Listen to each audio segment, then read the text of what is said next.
and she's very touched because you had the time and the will to call her and simply ask how she is. Well, the message is she is critical. The days are passing by, and in a couple of days or 3, the medics and the doctor says that she's going to be maybe in an irreversible situation, health irreversible situation. Her demands right now, Willie? Her demands are nowadays are the same demands that she made the first day. She only wants to go back home to her family, to her people, to her country, where she's having a non-violent struggle against all the different violations of the human rights that are being every day in Morocco. And she just wants to go back home. She thinks, and the law here in Spain, technically and legally, this was kidnapped. She was forced to get in a plane. She was her passport and documents were removed from her, which is illegal.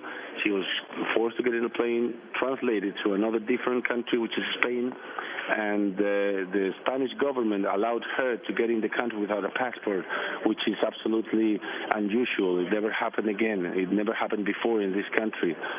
So she's just saying around the world that it is an injustice situation that she's been involved in, and the Spanish government is taking part of that. The Spanish government is taking part on the side of the Moroccan country, which are violating her human rights and all the Sahrawi people's human rights. That's the only demand she does. Please let them go back home. The Nobel Prize winner for literature, José Saramago, is also with Aminatou? Yeah, he came this morning. She's a very old man. He's 92 years old, and she's also very weak and casually. He lives in the island where we are, and he came this morning and with her, and he did some statements. And he came here. We're losing you. We're talking to Guillermo Willie Toledo, who's a famous Spanish actor who's been at the side of Aminatou Haidar as she continues this hunger strike into her 3rd week.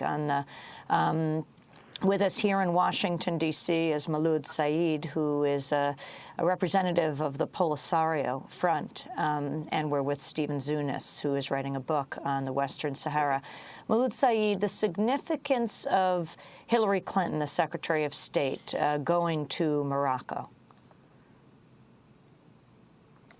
I think not just the significance of her going. I know she was going to a forum. It wasn't a visit to Morocco per se, but it was an international forum, a meeting there that she was invited to take part in. But I think statements regarding the Moroccan role on the human rights and the respect for human rights, they have been challenged by the facts, and they were denied by the facts on the ground. We're speaking about Aminatou, but there are also 7 other human rights activists that they are going to be taken before a military court because of their political opinions. They will be taken to a military court one of these days.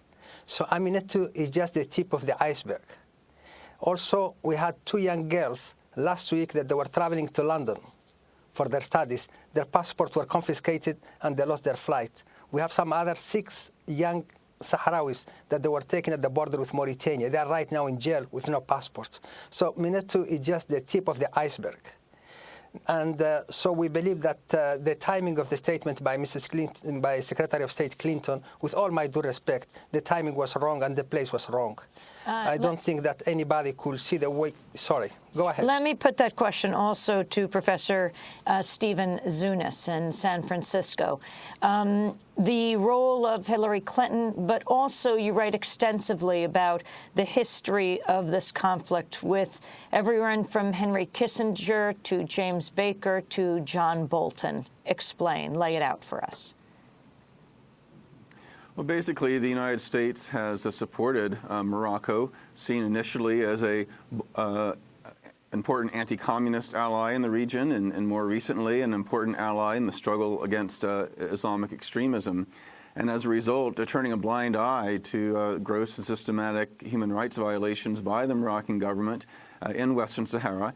In recent years, under the new king, things have liberalized a fair amount within Morocco itself, but in the Western Sahara, it is the most brutal police state I've ever seen. I've been in the occupied territory.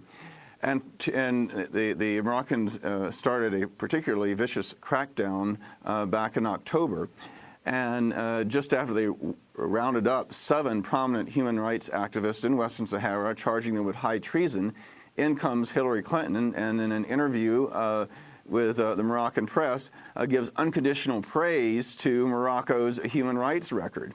And then she goes on and seems to endorse this mediation process that Morocco's been pushing to get this kind of phony autonomy for Western Sahara without granting the people of Western Sahara the right for the option of independence, which is required for all non-self-governing territories. This right.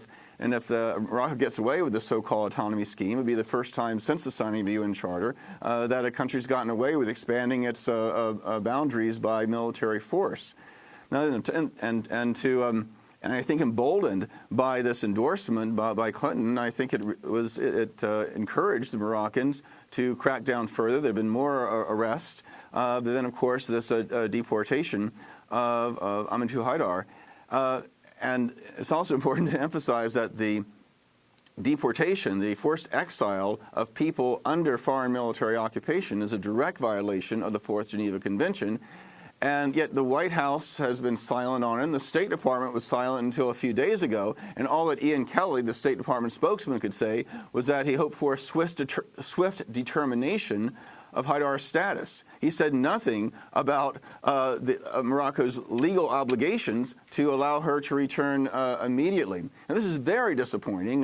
When Haidar won the RFK Prize last year, Senator Leahy, who was standing in for Ailing Senator Kennedy, promised that help was on the way in the terms of the new administration. But all we've seen is a continuation of the Bush administration's policy and those of previous administrations of supporting Morocco's illegal and repressive occupation. Let me go back to Willie Toledo in the airport. What are you calling for right now as you are there with Aminatou in the Canary Islands? How do you think people can get involved? Sorry, I didn't hear the question. Could you please? How do you feel people can be involved in this issue as you speak to us from the airport in the Canary Islands where Aminatou is on the hunger strike? Well, we are receiving lots of solidarity shows, and there are many people from the island, many people from the whole state, and many people from foreign countries that are coming and traveling over here. They're coming from people from Ostrich, people from Brazil, people from England, people from France, from the United States. Right here there are two women from the Robert Kennedy Center spending the night with Aminatou. They have been here for the last 3 days.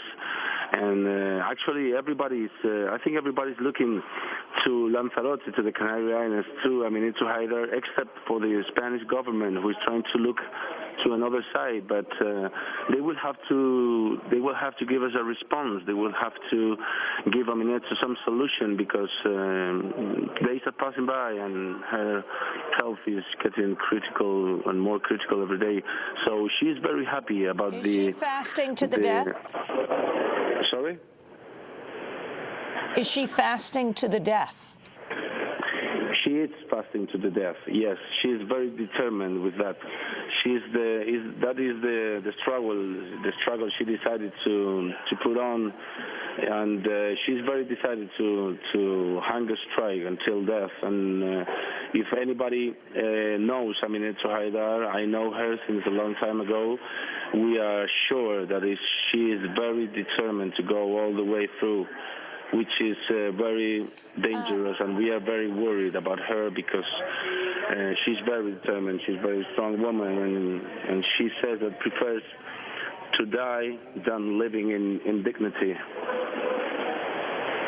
We're going to leave it there. Guillermo Willie Toledo, I want to thank you for being with us, a famous Spanish actor who's been with Aminatou Haidar in the Canary Islands at the airport from the beginning. She's now entering the third week of a hunger fast, demanding to be able to go home to the Western Sahara.